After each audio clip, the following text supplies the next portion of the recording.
ہم نے نثر پارہ نمبر 4 اور 5 کا جائزہ لیا۔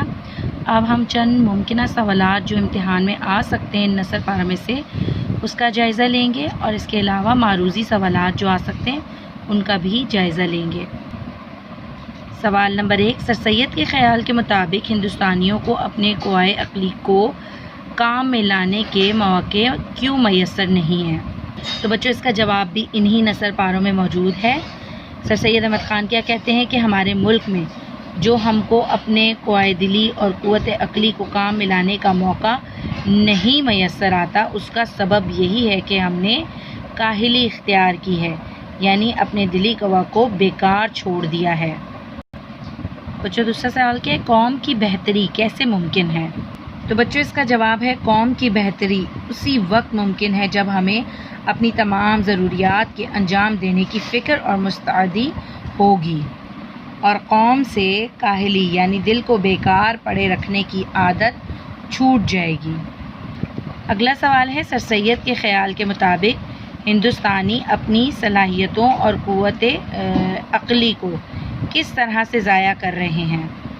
تو بچوں اس کا جواب ہے کہ بیکار مشاغل کو اختیار کر کے ہندوستانی اپنی صلاحیتوں اور قوت عقلی کو ضائع کر رہے ہیں۔ اگلا سوال ہے، کسی نہ کسی بات کی فکر و کوشش میں مصروف رہنا کیوں لازم ہے؟ تو بچوں اس کا جواب ہے کسی نہ کسی کی بات میں مصروف رہنا اس لیے ضروری ہے کیونکہ انسان جسمانی باتوں میں مشغول ہو جاتا ہے اور انسانی صفت کو کھو کر پورا حیوان بن جاتا ہے۔ بس ہر انسان پر لازم ہے کہ اپنے اندرونی دلی قوا کو زندہ رکھے اور کوشش میں رہے کہ ان کو بیکار نہ چھوڑے۔ اب بچوں کچھ معروضی سوالات کا جائزہ لیتے ہیں۔ دلی قوا کو بیکار چھوڑ دینے والے کے شوق کس قسم کے ہو جاتے ہیں؟ مہذبانہ، جاہلانہ، وحشیانہ، غیر مہذبانہ؟ وحشیانہ۔ ہر شے کو اور ہر مسئلے کو سلجھانے کا قابل اعتماد ذریعہ کیا ہے؟ دل، دماغ، ہاتھ، پاؤں یا قوت عقلی؟ قوت عقلی۔ دلی قوا کو بیکار چھوڑ دینے والا کس بات کا عادی ہو جاتا ہے؟ مزیدار کھانے کا، قمار بازی کا، تماش بینی کا یا ان سب باتوں کا؟ ان سب باتوں کا۔ انگریزوں کو کوشش اور محنت کا شوق نہ رہا تو وہ کس حالت کو پہنچ جائیں گے؟ پستی کی، ذلت کی، وحشت پنے کی یا جنگلی پنے کی؟ وحشت پنے کی۔ ہندوستانیوں کے زوال کی بڑی وجہ کیا تھی؟ سونا، آرام کرنا، قوت عقلی کو کام میں نہ لانا، محنت نہ کرنا؟ قوت عقلی کو کام میں نہ لانا۔ تو بچوں یہاں ہمارا سبق مکمل ہوتا ہے۔ اب آپ کے گھر کا کام کیا ہے کہ سوال نمبر 1 کا جز، جیم اور دال کے جوابات آپ نے نوٹ بک پر لکھنے ہیں اور اس سبق کے ٹیسٹ کی تیاری کرنی ہے۔ اور بچوں اس کے علاوہ ہم بک پر موجود ایکسرسائز کا بھی جائزہ لیتے ہیں۔ تو یہاں تک ہم نے سوالات کر لیے ہیں۔ اب یہ آپ کے درست جواب کی نشاندہی کا جو سوال ہے اسے آپ نے بک پر ہی سالو کرنا ہے، خود کرنا ہے، کیونکہ یہ چیپٹر آپ کو اچھی طرح پڑھایا جا چکا ہے۔ اس کے علاوہ خالی جگہ پر کریں، یہ بھی آپ نے بک پر سالو کرنی ہے۔ اور بچوں اس کے الفاظ متضاد آپ نے کاپی پر سالو کرنے ہیں۔ درست اور غلط جملے پر نشان لگانا ہے آپ نے ٹک اور کراس کا، تو یہ بھی آپ نے بک پر سالو کرنا ہے۔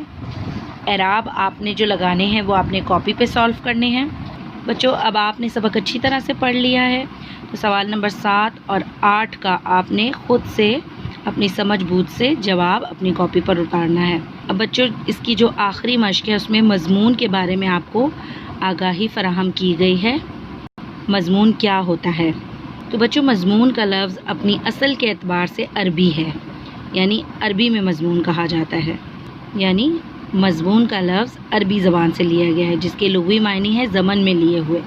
کسی مقررہ موضوع پر اپنے خیالات، جذبات، تاثرات کا تحریری اظہار مضمون کہلاتا ہے، یعنی ایک ایسا موضوع جس پر آپ اپنے خیالات کا، اپنے جذبات کا اظہار تحریری شکل میں کرتے ہیں وہ مضمون کہلاتا ہے۔ دنیا کے ہر معاملے، مسئلے یا موضوع پر مضمون قلم بند کیا جا سکتا ہے، یعنی کہ ہم کسی بھی موضوع سے ریلیٹڈ کچھ بھی ہم مضمون کی صورت میں لکھ سکتے ہیں۔ لیکن بچوں مضمون کی ایک خاص ترتیب ہوتی ہے، اور سب سے پہلے موضوع جس پر آپ لکھ رہے ہیں اس کا تعارف کرایا جاتا ہے، پھر آپ اس موضوع کے مطابق اس کی حمایت یا مخالفت میں دلائل پیش کرتے ہیں، اس پہ بحث کی جاتی ہے اور آخر میں بحث کا نتیجہ پیش کیا جاتا ہے۔ تو اس طرح سے آپ مضمون لکھ سکتے ہیں۔ مضمون عام طور پر مختصر بھی ہوتا ہے اور کسی بھی موضوع کے چیدہ پہلوؤں پر یعنی خاص پہلوؤں پر دلچسپ پیرائے میں اظہار خیال کیا جاتا ہے۔ اور بچے یوں تو مضمون کی کئی قسمیں ہیں، علمی، تاریخی، تنقیدی، سوانح، فلسفانہ، سائنسی، اصلاحی، ادبی۔ تاہم ادب میں ہلکے پھلکے انداز میں لکھی گئی اس تحریر کو مضمون کہا جاتا ہے جس میں کہانی نہ ہو، خیالات، تاثرات اور جذبات ہوں۔ تو بچوں یہ مضمون کی تعریف بھی تھی اور اسی میں آپ کو مضمون لکھنے کا طریقہ کار بھی بیان کیا گیا۔ اب آپ کو اندازہ ہو گیا ہوگا کہ مضمون کس طرح سے لکھتے ہیں۔